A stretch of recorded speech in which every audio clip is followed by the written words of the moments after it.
And now we must turn to the issue of gun violence in America today, because the latest mass shootings in Aurora, Colorado, and Newtown, Connecticut leave us all, liberal and conservative, Republican and Democrat, appalled and disgusted at the carnage. Now, some people, and that includes many of you in this room tonight, want to place the blame for this horror on things like 30-round magazines or semi-automatic rifles. We want to blame something, anything that we can control. But what we really want to ban is violence and murder and insanity. Now, we don't talk about that, though, because deep in our hearts, each of us knows that violence and murder and insanity are built into the human condition and likely always will be. You know, there are two kinds of animals in this world, predators and prey. No one watches a leopard chase down a gazelle and denies that the gazelle has a right to use its hooves and horns to protect itself from the predator. But there are people in this room tonight and all across the country who would deny that same right to self-defense to other human beings. Such people seem to think that the way to stop the leopard is to cut the horns off of the gazelle, that by somehow making it easier for the predator will simply go away. My friends, this is insane. When you make it easier for the predator, you get more predators. So let's start with the so-called assault weapons, more properly known as semi-automatic rifles. In 2011, the total firearm murders came to 8,583, according to the FBI. Now, during that time, the total murders committed by rifles, all rifles, not just semi-automatic rifles, were 323. That's 3% of all murders. Hammers and clubs kill half again as many people as rifles. Hands and feet murder twice as many. And knives kill 5 times more Americans than all rifles combined. Preventable medical errors kill about 98,000 people per year. Medical malpractice kills more than 12 times as many people as are murdered in the U.S. each year. That's more than 300 times the number killed by all rifles, not just the so-called assault rifles. And yet, no one talks about limits on hammers or knives or doctors or hospitals.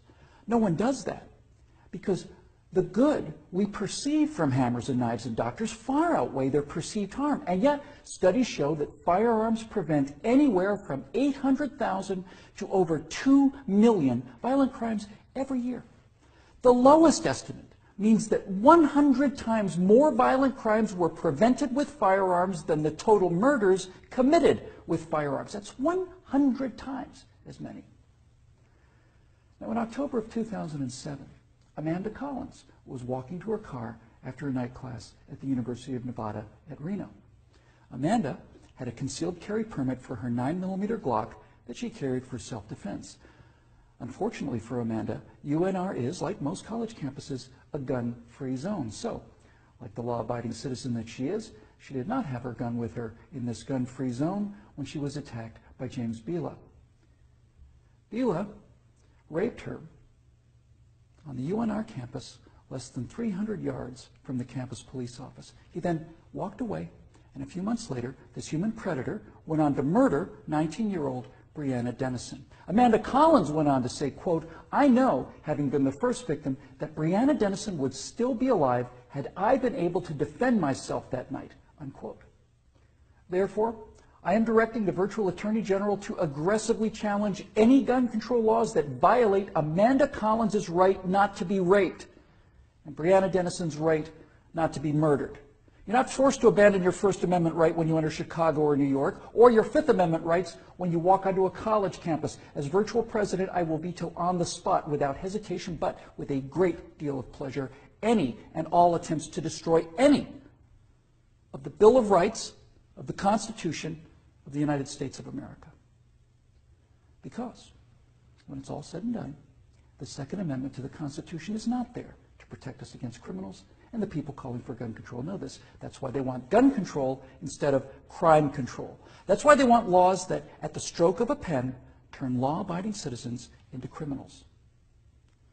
The Second Amendment is there to protect the American people from tyranny. The Second Amendment is there to protect the American people from politicians. The Second Amendment is there to protect the American people from us.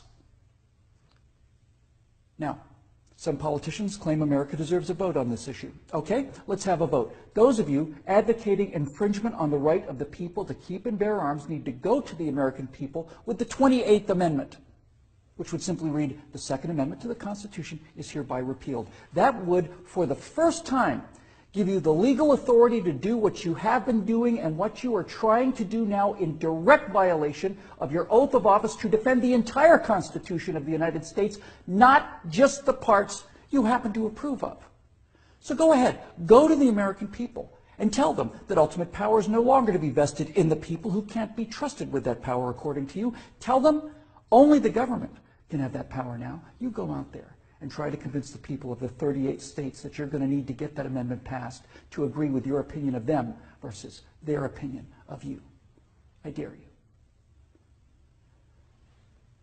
12 million unarmed men, women, and children were unable to resist being murdered by their own National Socialist government in Germany.